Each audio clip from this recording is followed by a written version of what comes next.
ছোট্ট একটা গ্রামে এক দরিদ্র কৃষক বাস করত।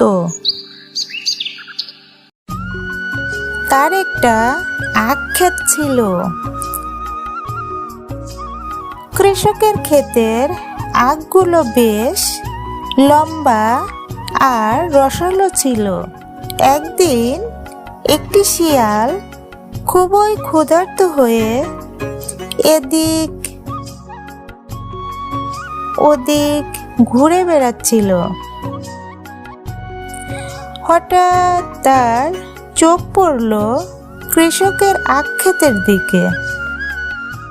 শিয়াল চুপি চুপি আখ ক্ষেতে ঢুকে পড়ল।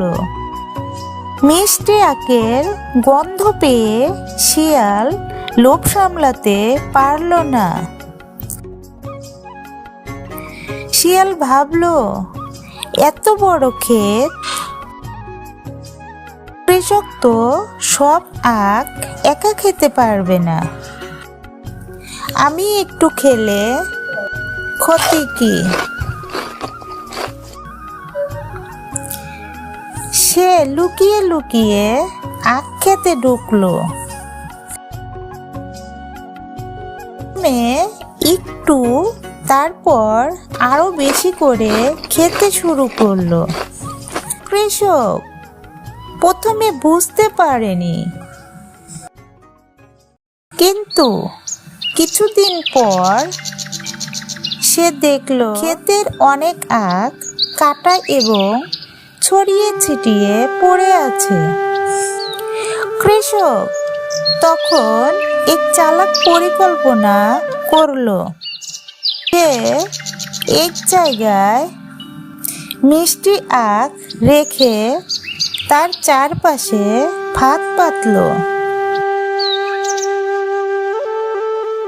রাতে যখন শিয়াল এলো,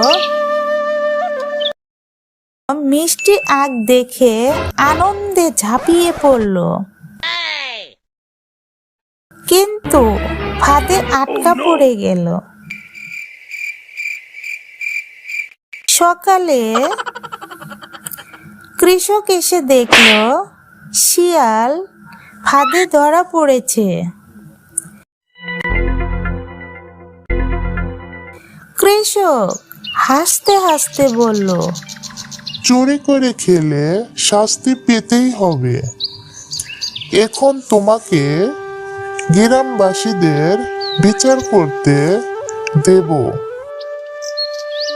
শিয়াল কাতর কণ্ঠে বলল, দয়া করুন কৃষক মশাই, আমি আর কখনো চুরি করব না, আমাকে মুক্তি দিন।